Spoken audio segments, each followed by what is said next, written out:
all hear your lack of effort on these podcasts, Luke. What do you want to do? Do a couple push-ups? That'd be nice. That'd be a good start for you. What was your Murph time again? Welcome back to Illogically Ignorant.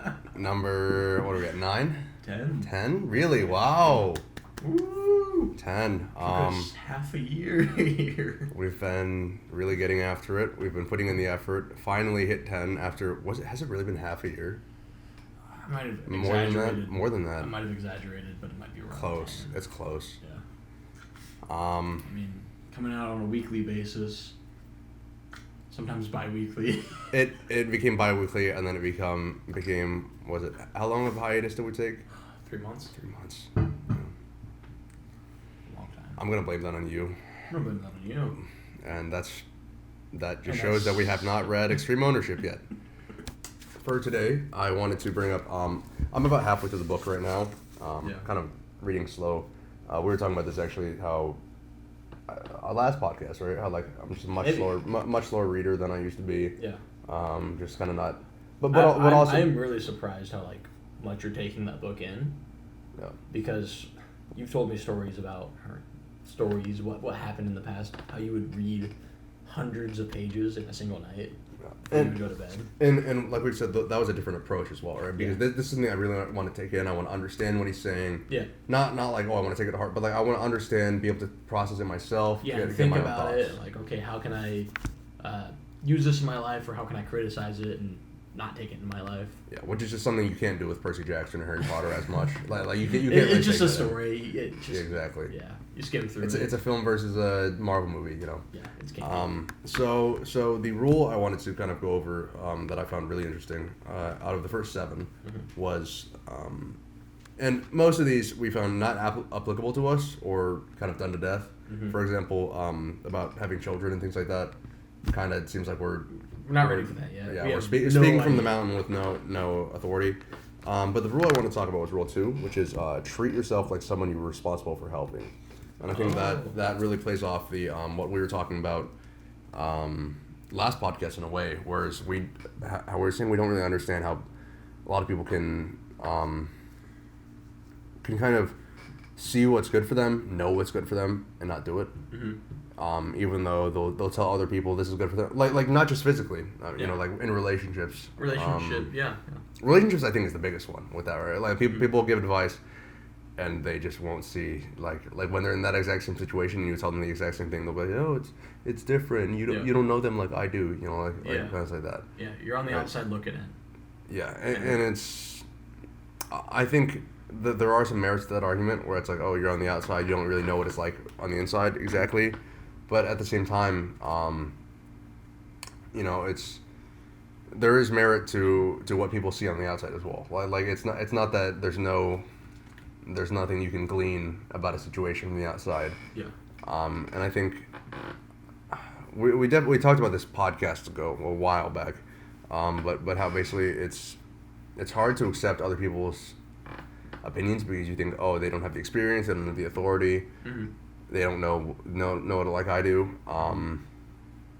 But I think yeah, that's something that I found was interesting was the rule about treating yourself like someone you're responsible for helping. Like, for example, in his case, like a patient. Yeah. Right. So I think that was just something interesting to me. I don't know what your thoughts are exactly. I wouldn't expect you to disagree or anything. No, I completely agree. I think the premise behind that is you yourself won't take care of yourself, but you will take care of your like a dog. Like if you were told to take medicine, you might not take the medicine, and that might be the example from the book. I read that book. That was an example, yes. Yeah, but you'll make you won't take your medicine, but you'll make sure that your dog gets your medicine every single hour, every hour that they need it. Yeah, and you might miss a couple doses. You're like, oh, I'll be fine. It's no big deal. But you'd never. But if your dog was sick, you would never never just be.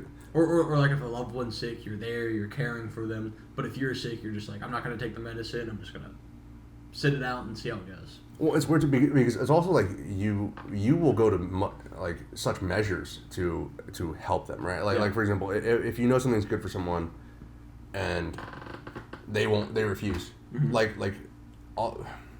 definitely talked about this last time we talked about the relationship advice.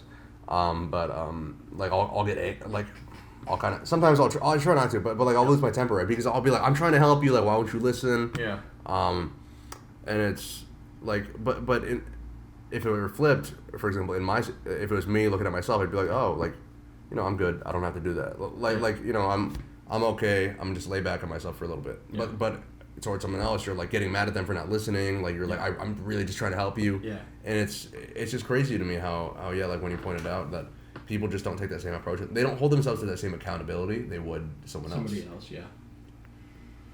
People were too nice to themselves, I guess, or I think it's the opposite. So for example, like what he was saying, it's because people don't view themselves as like, because people know themselves so well. Yeah. People know themselves so well that they're like, oh, I know all the bad things about me. I know my bad thoughts, my malicious thoughts. Yeah. I don't deserve the help. I don't deserve to get better. To treat myself, and it's a very insidious kind of thought process because it's just very cyclical. Mm-hmm. But it's that was kind of the thing that struck me was when he said, oh yeah, you know yourself so well, therefore there's this kind of like loathing almost, you know, like this like self-loathing. And I don't deserve this. These other people deserve it. And you never think about it like when you're same thing when you're looking at someone else, you're like, oh, why won't they help themselves? Like, is it because they think they're better than everyone else? Like they think that, oh, they're better than me. Yeah. They don't need that. But no, like a lot of times it's because they think, I can never get to there. Yeah, that's a lot of it. They think I'm weak. I can't do it. Yeah. Therefore, I shouldn't do it. Yeah. And then it's so I think a lot of it's just the. I mean, we get that too. Just like being like bigger, more muscular guys. A lot of our friends will come up to us and be like, "Oh, I want to look like you," but they kind of play themselves off a little bit. And they're just like, "But I could never get there." I'm just like, "Why not?" Like I started 8 years ago. I mean, and I'm here. If you start now and worked really hard for 8 years, you could probably be way better than me at strength and physical fitness and specifically. But. And it really annoys me in a way when like it doesn't like make me feel good when I hear that. It actually annoys me. Like I'm like that. It's really annoying because when someone says that, mm-hmm. it's less of in my mind. It's less of like well you're. I'm less than you, like I'm just not as good as you. Yeah. In my mind, it feels like they're saying, oh, you have these qualities that made it easy for you. You were born like this. You were meant to do it. Yeah. I could never do that because you were born with something that other people weren't. Yeah. And that annoys the hell out of me. Yeah. Right? Because like we've known how it was to be fat. We were both obese. Like we've known what it, like I was made fun of incessantly as a kid for being fat. I was made fun. Throughout all of middle school. Yeah, and it's so it annoys the hell out of me when someone's like, oh, like, you know, you were born like that, like I can't do it just because like genetic. I'm like, no, like, I worked for this. It belittles our achievement when people say that, oh, like I can't. But people do that all the time. People don't. They do it with everything. They try to find some sort of excuse to say that. Hey, and I think people don't view it like that. But really, when you say I can't do this because they were born, obviously. There are genetic factors to everything. Like there are, but when you say like I cannot do this like because I lack this trait that you were born with. Yeah. Therefore, like you were just naturally gifted. I don't think people realize how much it belittles that other person. Like you were. It sounds like a thing of spite in a way, and I think it might be coming from a place of spite. It is a little bit because I've caught myself doing it a couple of times. I'm just like. When I was a little thicker, I was just like, oh, you were just born skinny. Your metabolism's better than mine. Whenever I look at food, I gain weight. Yeah. And it was like just me being like, oh, I want to be like them. I want to be like, I don't know. I want to be skinny like you, but I know I can't. Even though it's, everybody can do it. Everybody can do it. Everyone can do it. Everyone can do it. Yeah. And it's, I think I've kind of transitioned away. I think the nice thing is, I think the big thing that helped me getting away from those kinds of thoughts was redirecting my. Part of it was redirecting my goals. I don't know if that did it itself. What did you do? For example, when I was looking at trying to be a SEAL. Right? Or like in my mind, but I was never like don't be wrong. I fully have in the past like been like a spiteful kind of like, oh, you were born that way, therefore like I could never achieve that, and kind of belittle their achievement. Mm-hmm. But when I was looking for that, like, and I decided that it wasn't for me, I wasn't like, oh, they were born this way. They're like, they're naturally gifted, they're going to be so. No, because I saw, I think the thing that did it for me was I saw how random people would just beat out, like, and they'd pass buds, even though, like, they would beat out, like, D1 athletes, like people who were, like natural just athletes, right? Yeah. They beat them out, and I was like, wow, the people who make it are just dedicated. So instead of being like, oh, you're born this way, you're born better than me, you have this, I'd just be like, oh, the people that make it are just harder working than me. And I view it as something that, like, I don't view it as something that is unattainable and therefore they were gifted. I view it as they're currently better than me at this factor, and that's something I have to accept, but it's also something that I could change if I wanted to. Yeah, it takes time and work. And I think taking that responsibility for your shortcomings, I think is very important, because that's kind of what leads to you actually taking care of yourself, like you would take care of others. Because if you view it as something out of your control, then obviously you're not going to do anything. If you say, oh yeah, I could never get skinny because my metabolism, like you're saying, right, you're never going to change your diet. But if you view it as, oh, this person goes to the gym way more than me because they care about it more, then maybe you won't change. But in a way, you make yourself the victim. You're just like, oh, this is that thing over there is unachievable because of these 3 reasons, and there's nothing I can do about it. You become a victim in a sense, right?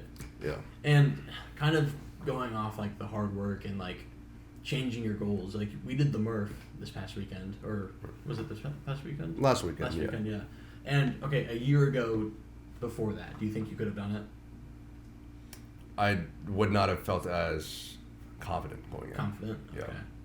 Like, do you think you could have done the total 2-mile run without feeling just... I could not have done the run. I could not have done the first mile. You probably would have walked a lot of it. Yeah. I think you were at the point where you can do all of, like, maybe the pull-ups. Do you think you could have done 100 pull-ups?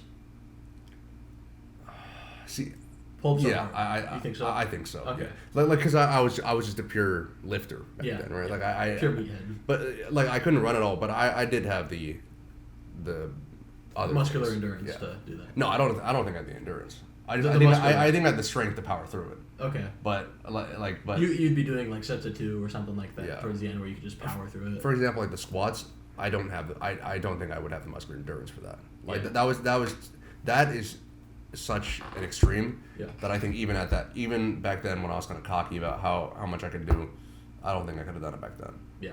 But I think just viewing, people just view things I think as unmalleable. Is that the term? Unmalleable? Unmalleable. I know malleable is a term, but like people view them as just static, kind of static, sturdy. And it's just that's kind of the viewpoint that always annoys me the most. Is when people are like, oh, like this thing won't change. This thing won't change. I can't change. And it never will change. Yeah, and I'm like, you know what? You're right. You know, like when someone says that, you're right. And there are some factors where there are things that you can't change, but it doesn't mean you can't do anything about it. Right. So like for example, like no matter how hard I try, I'm never going to be a point guard on an NBA team. Right? Like I'm 5'10". There's nothing I can do with that ball. No. It could be. No. Just be really, really good. No. Yeah, you missed your mark by 15 years. You should have started playing basketball when you were like 5. Yeah. There's some things that, like some people will always be better than you. Like professional athletes will always be better than you because they started playing when they were like 8. Well, and that's what a lot of this book is about, Outliers, is about like a lot of professional athletes are born within certain dates and certain months because they were able to get certain reps in because they were slightly older, slightly more developed, and since they got more reps, they got better, and over time that just cascaded in them being really good at whatever they were doing. Right. I think the book in here talked about hockey players specifically, but same thing to be said about just all sports. Yeah, and I think that so there are some things that yes are kind of insurmountable, but I think people always view it as and I'm going to shift more into a less of a physical, but more into a kind of personality or like who someone is as a person. Mm-hmm. I think that back in the day I was very cynical, right? Like when I was in high school, I was a cynical kid in high school. I was like, like everyone's the same, no one can change. Evil people are evil. Like you're gonna be who you are for the rest of your life. You were like that? You couldn't see that. You couldn't see me as a kid who just see it. I just didn't believe people like that existed. No, I was just ignorant to that. Yeah, I mean that's how I was, and like sometimes I'll still believe that in a way. Like sometimes I'll still be like, oh, like, I don't think this person's changed. I don't think this person can change that. I think there are some things that aren't changeable, but I think most of the things about a person you can change. Yeah. I think most things about yourself, physically, obviously, but mentally, like mentally, like I think my approach to things. I think I am much healthier in terms of my how I deal with adversity. I am much more confident in other ways. Like there's so much about me that I can see personally has changed that I know it's possible. And then, but some people, they just don't want to. They're afraid of taking that leap, and it's. We talked about this a little bit before the podcast, where out of our friend group, you thought that you've changed the most, and it's just kind of crazy to see you saying that because in high school you were so cynical, you thought nobody could change, and here you are, 4 years later, thinking that you've changed the most out of anybody in our friend group. I think for me it was seeing the small changes as big. Right? Like I think that's kind of what lifting did for me, is seeing any progress as an achievement. Yeah. Or like anytime like I moved up 10 pounds on bench, I'd be like, wow, that was achievement. You know, like I did something great. I got something done. I changed. Yeah. And I think that people who never really, it's kind of a shame because some people they have this goal in their minds, right? They have this lofty goal, and they're like, if I don't achieve that, then nothing has changed, and I've accomplished nothing. And that's such an unhealthy mindset, for me at least. Yeah, it's unhealthy, but there are certain points where having those big goals, how do I want to word this? Having these, I don't like if your goal is to go to med school, and you fall short of that goal, you probably don't feel the best about it, right? Yeah. Yeah. And I think it is good. That's the only point I was trying to make. Like, you have these goals, and if you do fall short, you're I don't know. Like, where do you go after med school if you don't get in? I mean, I think it's good to have those lofty goals, but at the same time, it's like you have to see the. It's weird because it seems like I'd be the one taking. It seems like I usually be the one taking the other steps in this, but it's like I think you have to be able to see like, oh, how far you've come with the other things, right? Like, cool. You came along really far. Now you don't have a job, or you're not going into school for another job. At some point, it's like, you know, you just gotta not fail. You know. Yeah, that's true. That's true. Like if you were because you're allowed so many failures, right? Even in college, you cannot do well on a couple of tests. You cannot do well on a class. You could fail a course. You could fail a course, but what's cool about campus is you can retake a couple courses. So, I think I was talking more of an extreme, just like oh, like okay. I was talking extreme, like, oh, like people can change, and like you have to look at small things as big things. Yeah. Obviously, there are some things that you cannot fail. My bad. I was nitpicking a little bit. Yeah, no, I understand. But like obviously there are some things that you know, that like are things that you have to focus on. You can't like just look at small things as big achievements.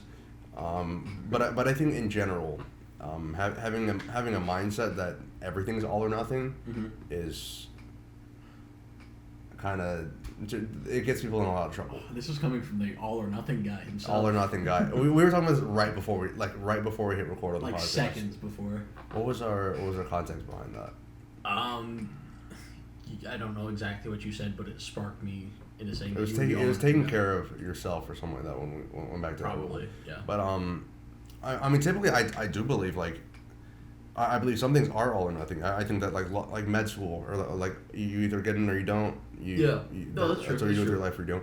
But I think I've been at the point where I've seen so many different opportunities because I didn't like business, so I moved towards other things. I didn't like this, so I moved towards other things. Yeah. And I think that doing that has kind of opened my eyes to it's not all or nothing because there's always something else you can do. You have to get the basics right. You have to do well at a baseline, but at a certain point, once you've done that well, you don't have to aim for like if you ace if you're a honor student, chemistry graduate, let's say. Gross. That'd be my dream. Honor student, graduate, chemistry, whatever, and you don't get into med school. Somehow you don't get into med school. Maybe we're in an era where doctors are the new lawyers and there's just too many, right? Like you don't get into med school. Great, you can go. You can go into nuclear work. You can go into research. You can go into something. There's something else. There's always something. Yeah. And I think the funny thing, actually, I was thinking about this as I was driving home today. When I went out, I was driving home and I was like, I don't think I'm ever gonna get in despair of like, oh, if I don't have a job or something, right? Because I'll just be like, worst case, if I don't have a job and I can't do anything, I'll just enlist. There's always that. There's always an option. Yeah. Like that. I know some people can't, but like in my mind, I'm like, there's always an option. Yeah. And in my mind, I know I said that a lot in my mind, but like I feel like that kind of keeps me going. It keeps me going towards those big goals when I see that those small failures don't mean as much. Mm-hmm. When I'm like, oh, these like I can take my small achievements, I can take my small failures. I always have something to fall back on. Mm-hmm. I always have other options, so I don't have to just go for med school, just for law school, just for this. Yeah. That's not to say you shouldn't put 100% into everything. You should try. Yeah. You should try your best. You should try your damnedest. But if it doesn't work, so you gotta you're still you gotta do something else, right? You're still alive. You're still alive, still breathing. What?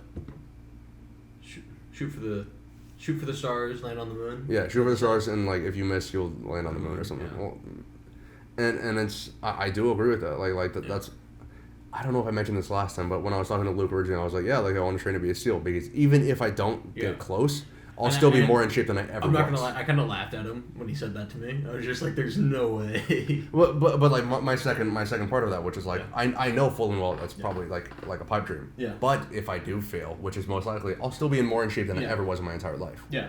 And you're slowly starting to see that right now, right? Yeah. Because a year ago today, you could barely run a mile. I could not have run a mile. Dying. I think I stopped. We went for a run last year. Yeah, I got a video of that. I think I stopped 3/4 of the way through. Even though I was running like a 10-minute pace, and I just couldn't run. I was big into running at the time, and I was just running something comfortable, talking pace, 10 minutes, a 10-minute mile pace, and you had to stop, and you were huffing and puffing, and and it took you 30 minutes to recover afterwards. And now I'm running it's nothing insane. I know I'm still one of the slower runners compared to everyone. Yeah. But now I can run an 8:30. Yeah. Right, and I recover in 2-3 minutes. Yeah. And that's insane to me seeing that change. And you weren't running consistently a year ago today. Yeah. You only started running consistently past 4 months ish. I think that plays into why people think that you can't change. It's because people think I did this, therefore I deserve this. They think it's a pure cause and effect, which it is. Mm-hmm. But people don't realize how much cause you have to. They don't realize how much force you have to put behind to get a reaction. And I'm a personal trainer. I don't know if I said that in the last video, or I'm a certified personal trainer. And that's one of the big things that they touched on in our studies is that you're not going to see quick results. It's results. Yeah, and you're not supposed to check the day-to-day, the week-to-week. You're looking for month-to-month, year-to-year results, and that's where you're truly going to have the most amount of impact. Yeah. And that's true for things beyond physical fitness. You're not going to be smart in a day, or 2 days, or a week, or a month. It's going to take years. And in fact, that medicine you were taking might make you dumber in a day. Oh, gosh, it's making me stupid. But, no, completely agree. I mean, my approach when I first started lifting, we won't keep it all on lifting, I promise. But it's hard to talk about things that we don't know much about. And we do know lifting. And we both know a lot about lifting. But when I first started, I remember saying to my friends, I was like, two guys who helped me out, Gage and Jackson, mm-hmm. and I was like I think after the first week, I was like, so how long is it going to be until I see results? I was like, how long? Yeah. I was like, I want to know. I want to know now how long is it going to be until I look like Schwarzenegger? And and they were like, I don't know, give it a month or two. I was like, all right, cool, I'll give it a month. In my mind, I was like, oh, it's up in the air. I'm not expecting it anytime soon. That's what's so nice about when you're a new lifter, you get those newbie games. Yeah. You look so different after. Once you survive to that point, it's pretty easy from that point out. Well, it's pretty easy to keep going because you want to keep improving like that. Yeah. It's just people don't make it to that point. People don't work hard enough to get to that point. Mm-hmm. They work 1 day a week for a month, and they're like, I didn't make any progress. Yeah. Not worth my time. I studied one time before my test, and I didn't do well. You're hitting kind of home right now with my LSAT. Oh. But that is a thing though. You are freaking downplaying that. You did really well. But that is the thing though. Like, shot for the stars, landed on the moon. I landed like somewhere in the clouds. But that is the thing. Like people need to realize that it's not just a one day thing. Like for example, changing themselves as a person. Right. I think this is the part that I think is most interesting to me. Yeah. In terms of changing yourself, not the physical. Obviously, physical is important, but the most interesting to me is when people can change themselves as people. Yeah. I think like mentally and their behaviors. Mentally, behavior. My big change is how I treat people. You might not agree because you see my road rage. That is something that you see. You've got severe road rage. I've got severe road rage when someone does something really dumb. But I've changed. My big thing is I've changed how I like treat friends, right? Like how I treat like family, how I like treat those around me, kind of the people I actually care about. Yeah. And that's the because back in the day I'd always like kind of like. I wasn't the kid who was straight up like just like belittling people just to like advance through like social status. Like I had friends like that. I knew people like that who would make fun of you or like make a joke right at someone. Yeah. Just to like get everyone to laugh. Yeah. Even though like you're supposed to be their friend. Mm-hmm. I wasn't like that. But like I was like close. I was pretty bad. Yeah. And like I'd argue family stuff, you know, like just didn't do very well in that. But like I think that through enforcing that in my mind, like every time I interact with someone, I'm like, I need to like be better, and every time I did something bad, I would like discipline myself. You know, I'd be like, I can't do that. That's like this is going to damage that long-term relationship. And over time, it changed, and so that's kind of what changed my viewpoint on people not being able to change, is me being able to, and tying it back into that small point. I don't know if I finished that, but the small point where I was like, small achievements to me are much bigger than a lot of people view them as. Like. I view the small achievements as important and monumental, and those small changes, like just how I treat people, or like how I act towards a certain person, or how I react in this situation, just those small changes, I'm like, wow, like I've changed a lot. That's significant. Yeah. And I think it is. I think it genuinely is significant. Yeah. But I think that's been what changed my viewpoint the most about people and just being able to change. Yeah. So absolutely. I don't know how much you feel like you've changed from. From like freshman year, for example. I'm gonna change for the worse. Elaborate. Okay. Well, so we'll just start from high school because I think that's most probably. Yeah, we'll start from high school. So growing up, I was just, I don't know. I was just always. I was the type of kid that would do what he was told. I was a 3 to 4 sport athlete. And that's all my life kind of was. I would wake up, go to practice, go to school, work out, repeat, freshman through senior year, essentially. Luke, do this, Luke, do that, yes sir, no sir. That's how I was born and raised. But I struggled a lot socially because I was I didn't hardcore struggle, but like I wasn't. I struggled a ton socially. No. Like I had my friends and I had great friends, but it was really hard for me to make new friends because of, I don't know, the sports I was involved in. Like I don't know how to put it. I don't know how to. I was just so focused on bettering myself for the team and the sports that I was a part of, or I lacked in a lot of social areas because I thought a lot of it was debauchery. Like I wouldn't go out, I wouldn't eat fast food, I didn't drink alcohol, I did a lot of these things, so I missed out hanging out with friends because I had some sort of training that I would have to do.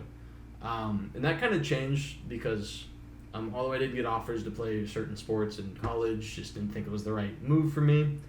But I had a lot of discipline in high school. And I think some of that carried over to college, but I definitely didn't keep all of it. I was the kid that was waking up at 5 a.m. to go get an extra lift in just because I thought that was the right thing to do.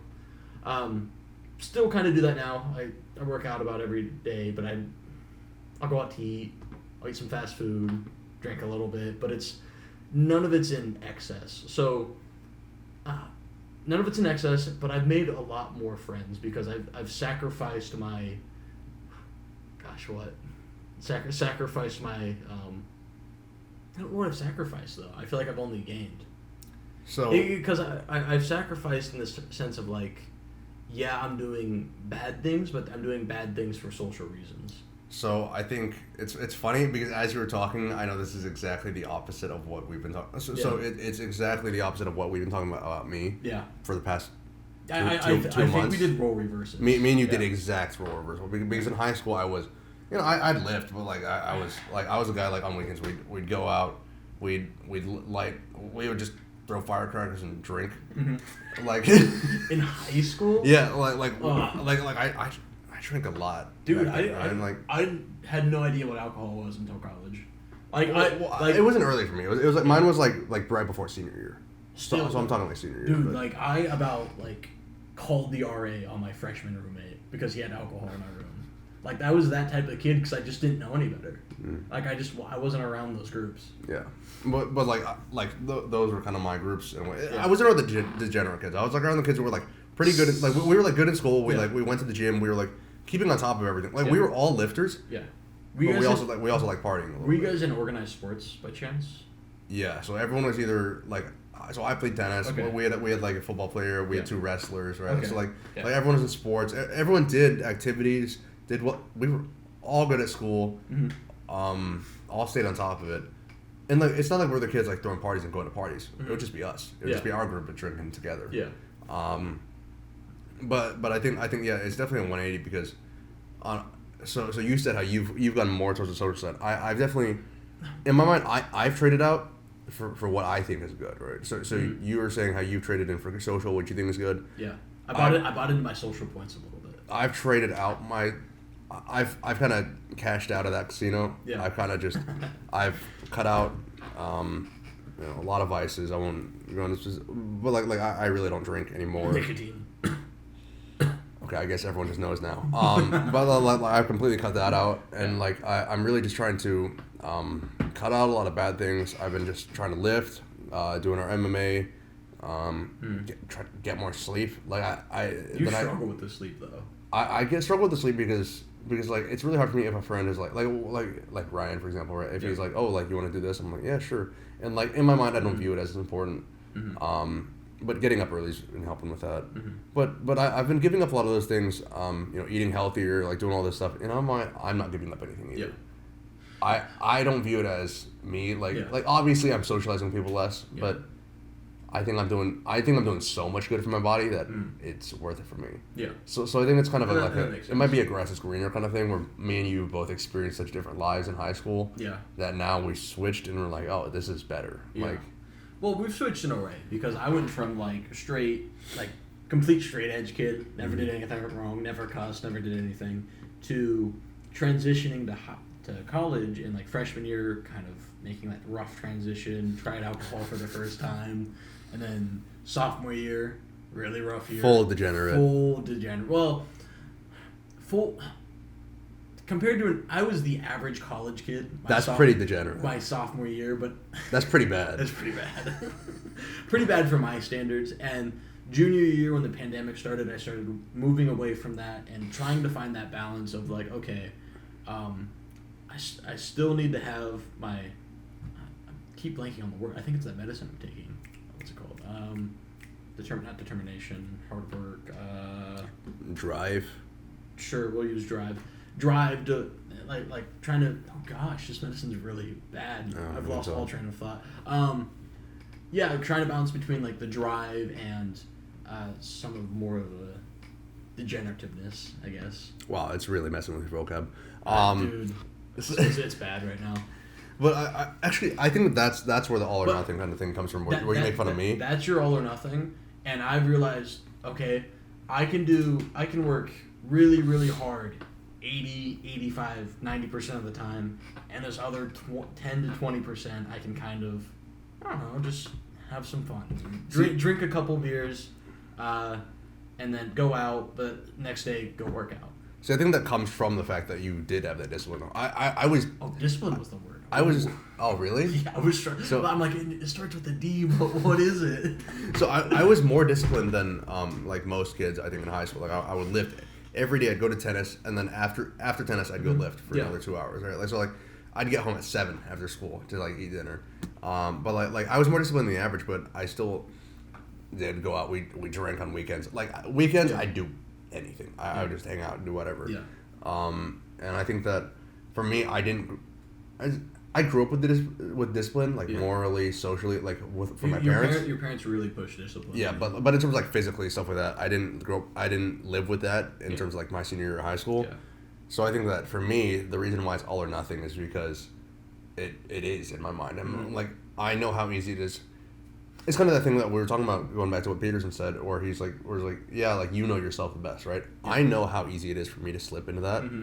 I know how weak I am. Like mentally, I am weak. I know that if I start drinking a little bit, I'll want to drink more. If I get into nicotine, I'll want to do more of that. Like if I eat fast food, I just want to eat more. I just want to eat, right? like I know how little self control I have. Yeah, you. That's you why might have like an addictive personality. I think I do. Or whatever you try, you get addicted to. It's not whatever I try, I get addicted to, but it's anything I get addicted to, I get really addicted to. Yeah. but like, it doesn't manifest, right? Because I think I have enough discipline on my mind where I'm like, I cut it out because I know I can't handle it. Yeah. It's discipline out of necessity rather than discipline, just pure discipline. I think it's a discipline that's constantly bordering on the line, but in my mind, that's tougher discipline than someone who's born with it. So this is kind of something that I believe. I think I've mentioned this to you before, but I think that someone who has evil thoughts or like bad thoughts, like me, and controls them and keeps them pushed away, I think that person is a better person. Not saying me, but I think that person is a better person than someone who doesn't have those thoughts at all and just always acts like. So I understand what you're saying, but you also, it depends how you define better. Okay, so what is better? Better as an individual, like you are just a better person, or better to society? I think you're a better person. Okay, I agree. You are a better person because I'm not saying to society. I'm saying the fully good person is probably better for society. Yeah. But I'm saying as a person, have that self control. I 100% agree. Yeah. And I think that's. I hate referencing one dude all day, but Peterson said it best. Like you want to be a strong person, man or female, whatever it may be, and then be able to like just control your strength in a way. Control your demons, something similar to that. Okay. It's something I've heard. It's not something I've read. Yeah, and like that's kind of how I view the discipline. It's obviously you were still like super disciplined, but like. In my mind, I'm like, oh, like I think it's important for me to know how easy it is to slip into degeneracy, slip into debauchery, things like that. Yeah. Because if you don't know, one day you could just be so far down the path and just not realize how far you've gone. Yeah. I know as soon as I start slipping, I'm like, this is where it's going. Yeah. This is where it's like I'm headed straight down if I keep on this path. Yeah. Because I've been down that path. Yeah. And personally, I started to notice that sophomore year where I was just like, okay, I'm just going to go out with my friends 3 nights a week. And I thought that was just a completely normal thing that normal people did. And when you're living that life, you're just like, oh, that's no big deal. We're all just hanging out. But once you kind of take a step back and look at it, you're just like, oh, that's not great. Most people don't do that. Yeah.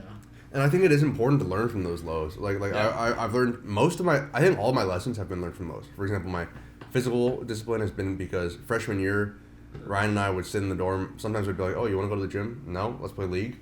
And we just played League for like 8 hours at night.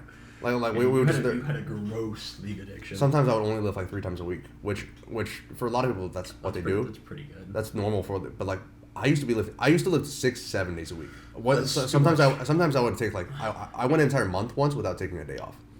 That's too much, yeah. And like, but that's what I was used to. So I was like, oh, I learned physical discipline. Mm-hmm. And with my money, once I'm senior year of high school, I blew like $700 in a summer. I think I told you, like going out with friends and stuff with that.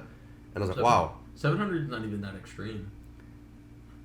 For like a high school kid, like it was like kind of for me, I think, because it was like it was the first money I'd earned by myself. That was my 700 over 3 months, 2 months. Like 2 months. 2 months on food. Oh, so that's like that was on going out. That's like on just food. $100 a week. That's not even ridiculous. That's not even like considering like how much people pay for food on college campuses. In my mind, it was a lot though. Yeah. At that time. Yeah. So that's how I learned that. Considering how you spend like maybe 15, 20 a week. No. Well, no, you spend more because of like groceries and stuff. Yeah, groceries and stuff. But like that's the thing. I've learned all of my like vices already, and I think that's important to building like true discipline. Right? Like I think that's how true discipline is built. Mm-hmm. I know I'm not no authority. I'm 21 years old, so I can't really be talking about true discipline and where that's built. But like in my mind, that's how you build discipline is knowing what not having discipline gets you. Yeah, that's going to be the biggest flaw of our entire podcast is not knowing stuff because we are only 20. That's why we're illogically ignorant. That's why we're just speaking our thoughts, unfiltered. Unfiltered, yeah, pretty much unfiltered. As much as we can, anyways. Yeah, but I think we do have not authority, but we do have the ability to talk about this. We can talk about stuff that we've seen in our lives. Yeah, because we both have slipped down that path. Yeah, even if it's just for a little bit, we both experienced it. And you're the type of person that needs to be all or nothing. I'm the type of guy that needs to be okay, do mostly good, but then just do a little bit of bad. Just a little bit. Tiny bit. See, I think though, like when and that's like one of our one of our ongoing jokes is like if I do go out with a group of friends, Dave's just like, oh, Luke's been out drinking again, and I'm just kind of like, I've had 2 beers. He's like, oh, 2 beers, we're out drinking. Yeah, so like I think that's just how I view it though is that like. I think I view everyone as me, where I'm like, oh, everyone is you able to slip into stuff as easily as I am. Mm-hmm. Therefore, if they're doing this, it's only a matter of time before they do that. Yeah. So it's hard for me to view it as like, oh, they're just doing a little bit. And a lot of it for me is that like, it sounds so weird to say, but like when I go out, I am building some sort of like mental strength because. Listen. Because I'm also the type of guy that once I start, I want to keep going and going and going. But if I'm able to have 1, 2, 3, cut myself off, that's some sort of. You're building discipline. I'm building discipline. Yeah. If people didn't stop listening when I was talking about where discipline is built as a 21-year-old, that's when they stopped listening. When you said like going out for a drink is building discipline. Well, no, but like if you were the type of person to like. Where your relationship was with alcohol and going out with friends and going out to the bars was getting shit-faced every night, that would be discipline to, okay, you go from 15 beers in a night to 3. So do you think it's more... honestly asking here, do you think it's more discipline? Because like, do you think it's more discipline than not going out at all because you're tempting yourself? Is it? See, you are tempting yourself. You are sitting next to the devil. So the devil's passing you alcohol. So this is kind of going with the whole like Gandhi thing, right? Yeah. You remember the Gandhi thing? Yeah, where he would lay with women to tempt himself or whatever. Do you so like in terms of going so our 2 lifestyles? Do you think it takes more discipline to not go out at all? I'd honestly say I might agree with you if you said that it takes more discipline to go out and then just have a little bit. Because it's easy for me to kind of sit here and do that. For me, it is harder for me not to go because I get FOMO so bad.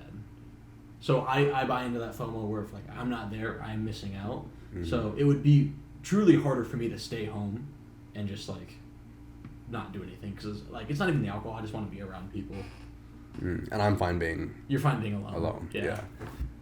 I think that's always been my approach though. I think I've just been used to kind of like I've always like grown up with like friends and stuff like that. But I think I've grown used to like having a lot of alone time. Mm-hmm. Like just Not like, oh, not having anyone to talk to, just being like, oh, my friends are busy, my friends are out of town. I'm just going to sit here and, like, read a book. I'm just going to sit here and, like, listen to some music and hang out. Did you really read a book? When I was a kid, yeah.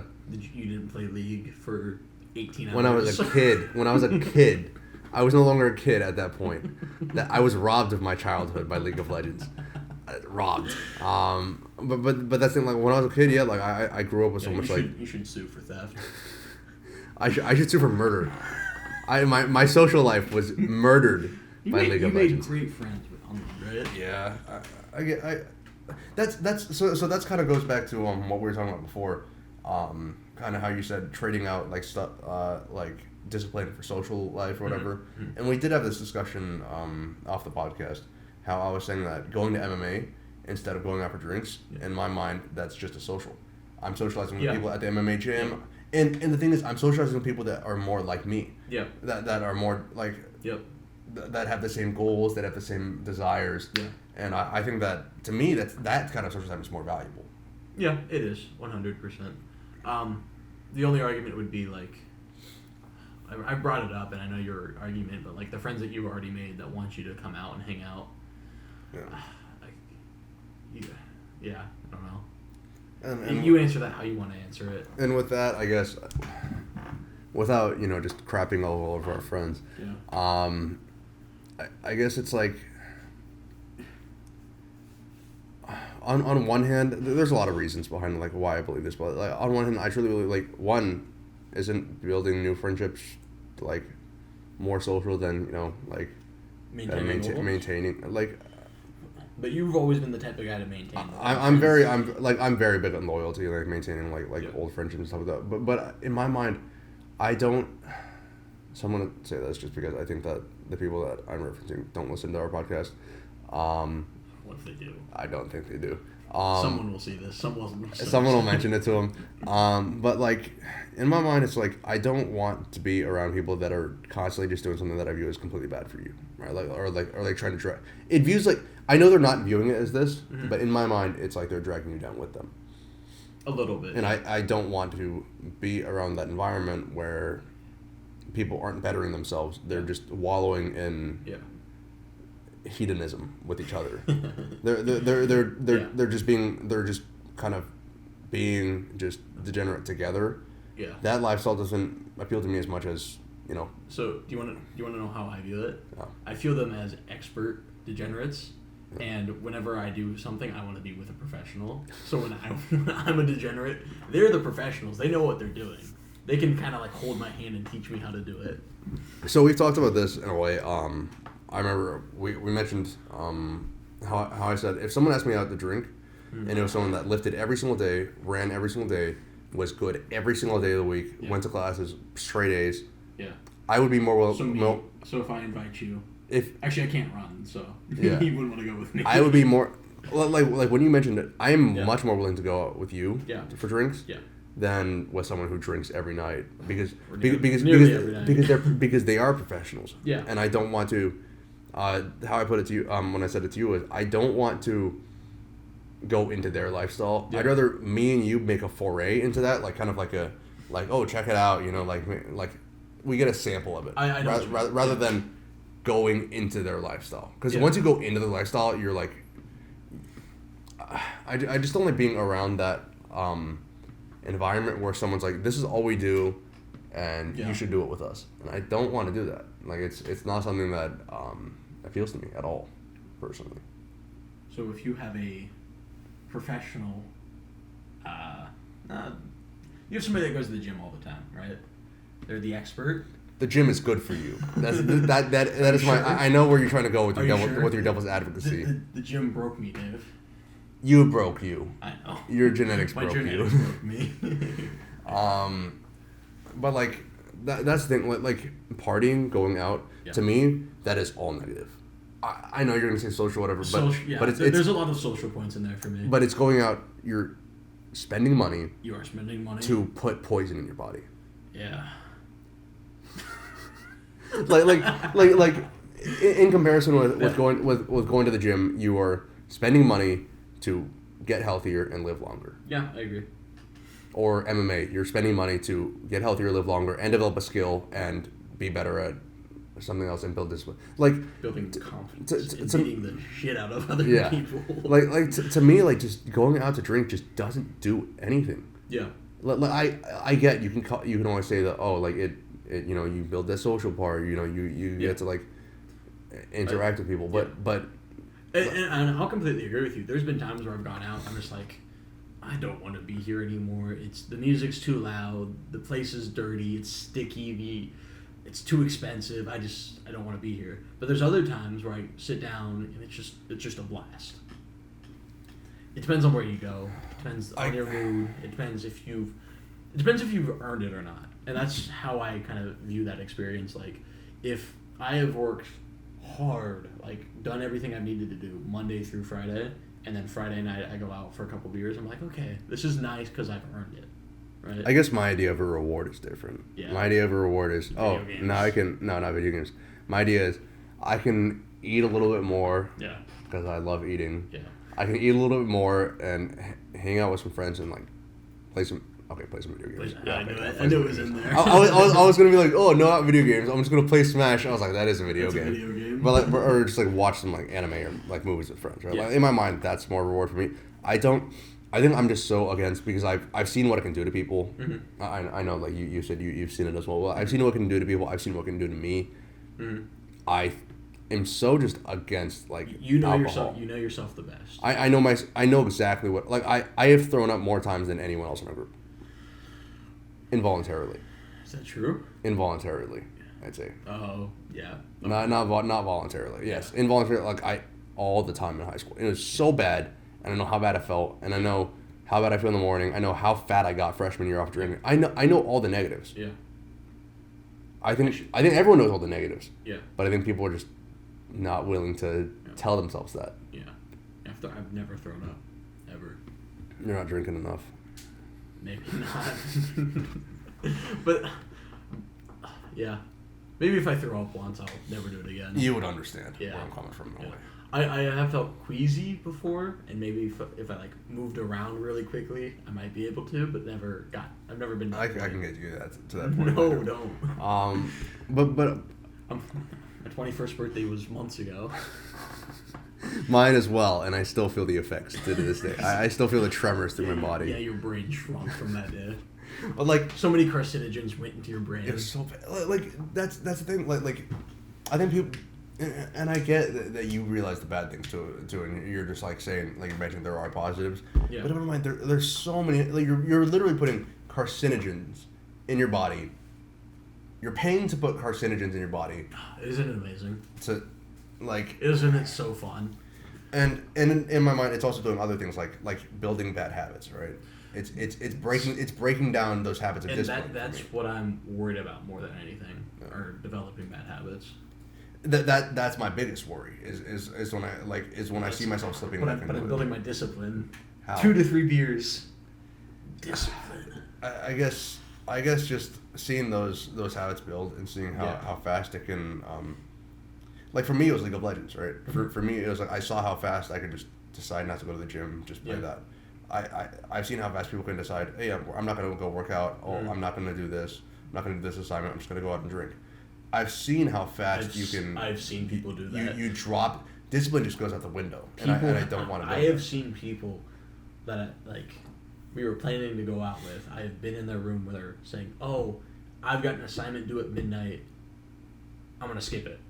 I'm gonna go out now." I'm just like, what? How can you do that? You're in school for. You're paying for this, you know that. Right? I have never in college skipped an assignment. I've skipped 1 extra credit assignment. Not extra or credit. 2. Like something that is for a legitimate grade. I think I've done some. I might have skipped one that was 1 or 2 points. I've only skipped things that I could it doesn't affect my grade at all if I don't. Yeah. Well, things that I already was fine with, or if I have 100 in the class and it'll drop me down to 99. Yeah. I'll skip that. But things that genuinely have impact and people just skip that. I'm I hear about that. I'm like, you are the reason I don't want to drink. Some people are like, oh, you're the reason I drink. Yeah. You guys are the reason I don't drink. Is because I hear how it's so unappealing to me. Like when college kids are like, oh, I got so drunk last night. I woke up at 3. I woke up at 3 p.m. I'm like, ew. Dude, you made so much fun of me when I woke up at what time did I wake up? 2? Or 3? That was pretty bad. That was my 21st birthday. I woke up at. You bullied me. I woke up at 10 on my 21st. You did because I probably to go eat. And I shouldn't have. I probably should have slept. I'm kind of glad you got up though because I was there, and I couldn't sleep anymore. I was up at 8 and I'm just playing on my phone, waiting for everybody else to get up. Yeah, it's just like the sleep thing, the physical thing. It's just, to me, the positives, the very very few positives in my mind. I view it as I view it as marginal positives are outweighed by the vast negatives. For me, it's net positive. Do you think going out to drink is net positive? For me, yeah. I put a lot of value in the social points. Especially when I know I can I think you also just keep a bigger group than a wider group than I do. I do. I've got more people to please. Yeah. Please, show up. Yeah. My presence is known. And I think that's the thing. I don't really have I'm not saying you have anything to prove. I'm just saying I don't have anything to prove. I don't have anything I need to do. Yeah. I view it as less of a pleasure thing and more of a. It sounds terrible, but I view it as almost a responsibility now. I'll go to a party. I'm like, oh, I'm here just to show my face and show that I show up, so I get invited to stuff in the future, right? So I can maintain like my social. Like people think that I still show up to stuff. People think that I'm not just an asshole who doesn't go to anything. Yeah. Like that's I view it as a. That's who you are, though. I am, but I think I'm still at the point where I do feel that kind of need to be like, oh, like I don't want to be disliked. You know? Yeah. I'm fine being neutral. Like I'm fine if everyone's opinion of me is David. Like who is that? Yeah, I'd rather be that. Yeah, that's David there. Yeah, I'd rather that be the opinion of me rather than like, oh, like that's the guy that doesn't show up to anything. That's right? Like this the loser over there. And I mean, it's fine if people think I'm a loser. I'm not the one putting poison on my body. I am. Yeah, you are. One beer at a time. And I don't know. I guess I can't really get behind it. And I don't think I know I've talked about how people can change all the time and people are always constantly changing. Yeah. But I think I'm at a point now. Okay, I'm gonna stop touching my foot. But I think I'm at a point now where I do think I found like what I value and what like I am willing to give up and what I don't want to have in my life, which I think I am at a point where I don't think I'm gonna slip back into drinking and stuff because I think I've made that like such like a all or nothing, Dave. You're gonna swing back eventually. So I should just stop lifting and just start drinking completely. Maybe you just go in phases. You just have like debauchery year, discipline year. A year? Debauchery a year. full year. Discipline year. That's another thing I was talking about with like college kids, like seniors, when they're like our friends, for example. So I'm graduating. I love this. I love what you're gonna say. Just keep going. You know what I'm saying? I know exactly what you're gonna say. So I was saying like I have a semester left. Yeah. And I'm treating it like I have a final semester. I get like you can have some fun. It's your last semester, whatever. But I still need to make sure I get my things done. But people who are like, oh, I have a final year. I'm going to, like, party this year. I'm like, you're going to party for a full year? You're going to party for a year? Do you know how insane you sound? Do you know how crazy you sound? I'm going to go out 5 days a week. Like... Five out of the 7? Think about how much progress, like... Think about all the money you're losing. That's what I think about. Thousands, right? Thousands of dollars. Like in my mind, I'm like, oh, I made a ton of progress lifting for a year when I was in high school. Mm-hmm. Think about how much negative, like think about how much positive you can do in a year, and think about going exactly the opposite direction. Not only are you, because my gym membership was free, so I didn't even pay money.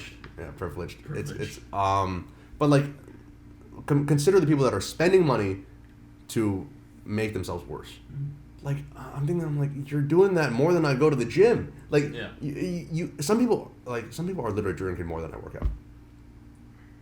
That's insane. That you're at the gym. More time than I'm at the gym. That's insane to me. Currently you're only going 3 days a week. Because you're. Are you counting the time I run and stuff outside? No.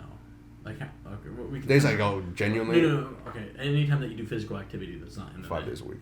Without MMA. 5 days a week. Okay, so. You think people are going more than 5 days a week? I think for sure there are people going 5 days a week. I know for a fact there's people going out 5 days a week. And it's nuts to me that like. Because what it's $2 Tuesdays, Thirsty Thursdays, Friday you got to go out, Saturday you got to go out, and then is there another deal? People recover on Sundays. And there's like typically trivia on Monday. That's nuts. Yeah. And it's the worst part is the reasoning is so terrible too. The reasoning is, this is my final year, so you got to make it count. This is the last year you get to do this. I'm like, no, you could do this. You can do this in the future too. It's not acceptable though. It's not acceptable now either. It's more. No. Okay. If I were to tell my mom that I went out to $2 Tuesday and Thirsty Thursday, she'd be like, "Oh yeah, that's what I did in college." If I were to tell my parents that, they would cry. Your parents aren't. Your parents aren't from here, Dave. I think a lot of parents would like not like that. A lot of parents would not like it, and a lot of parents would think that's awesome. And I think, and they would be reliving their glory days. I don't view that as glory days. I view it as. I know you don't, but some people do. And that's terrible. Yeah. That's terrible. Yeah. Like our culture views going out to drink every night as like, that you're living a good life. You're not living a good life. Of your life. You're living a terrible life in my mind. Yeah. That is a terrible way to live your life. Yeah. I'd be miserable. Just turn off your brain, Dave. Just don't think about it. Oh my god. It's just like because there are no real consequences now, right? Yes, there are. You don't have any kids to take care of, right? You might not have kids if you keep shoving that stuff in your body. You want to go infertile? You want to have fatty liver? Yeah. You want to get cancer? You're like I think everything gives you cancer though. Okay, yeah, but everything gives you cancer, but like some things give you more cancer than others. Oh, I go on a run without my shirt on every day. You're gonna get skin cancer. Hell of a lot more treatable than. Okay, we're not gonna get into this. Point is like. Yeah, I'm just kind of messing with you though. Where were we before you started messing with me? Oh, gosh, who knows? So just like I just don't view that. People are like, oh, I won't be able to do this after college, right? I'm like, yeah. Oh, you can. For example. Oh, having zero responsibilities. That's where we were. You can do that. No. What? When you're older and you have a job that actually matters? Sure. Did you? Okay, yeah, you don't... Sure. I don't go to class. Like, okay, I'm ditching class to go to drink. Yeah. Might as well ditch my job to go to drink, but right? like, if you skip class, there are many classes where you can just skip, no consequences. Skip your job, you lose your job. Right? All I'm saying is, okay, but hey, I'm getting my social time in, right? Yeah. It's net positive, right? Net positive. Like that's no. Like you could justify any amount of ways. You're still doing a poisonous activity, not only to your brain, your body, but also to your mental state, to like your discipline. You're doing a poisonous activity, throwing hundreds of dollars in, and calling it like a good thing because now's the only time to do it. Because you can do it. Like because you can, because you can. Like that's a terrible reasoning in my mind. Like that's a terrible reasoning. I agree, and that's why I don't go out. But people were like, oh, now's the only time you can do it. I'm like. But now's also the only time I can run naked on a college campus. Doesn't mean I should do it. Why not? I might want to do it, actually. So that sounds like something cool that you would do back in the day, but there's too many cameras now. There are too many cameras, yeah. Maybe you wear a mask.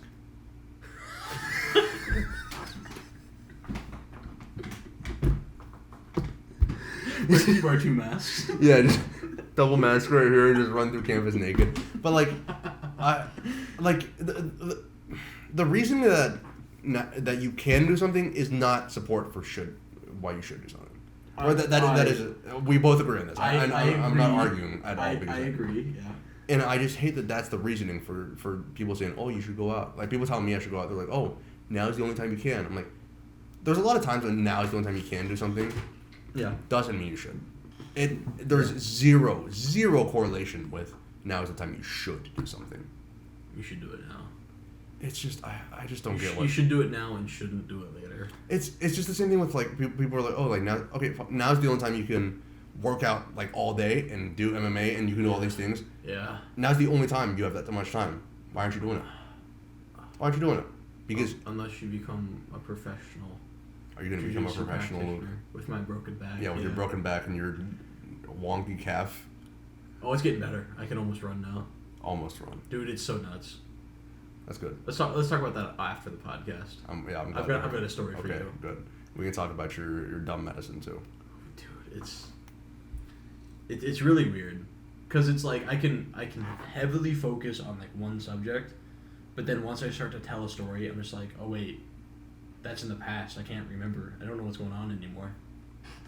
It's really weird. So you're worried about the effects of that on your memory and your cognition, but you'll put alcohol in your body. Interesting. I've remembered most nights. Interesting. Most nights. While you're drinking, is your cognition impaired? I would think so. Yeah, but you keep putting it in your body. I keep putting this medicine in my body too. Actually, that medicine does say right after you take it, don't drive. Don't operate any machinery. I think this is just the thing this is probably the only thing we truly disagree on in a way, like not fully. Like we definitely see eye to eye on a lot of it. Like we both know it's bad for you. Yeah. Like, we see the eye on it. I'm more accepting of the risk. I'm more accepting of the risk because I'm not taking as much of the risk. You know, like I am going out but I am always like, I'm sober. I'm sober most of the time I go out. Yeah, and but in my mind, it's still like the damage it does, not just physically, you know, like to that discipline rather than like, like, hey, I could have. I'm not saying you should, instead of drinking, you should work out every single time you want to drink. But I typically always work out before I go out to drink. I'm just like, okay, I gotta I will do a harder workout to justify my debauchery later on. And in my mind, I'm like, why not just do a harder workout and then not go out? There's no motivation for it to the motivation is to better yourself and to not be fat. No. That's your motivation. That should be enough motivation for anyone. Yeah. Is to not be fat and to get strong and to live longer and to not have your heart give out by the time you're 35.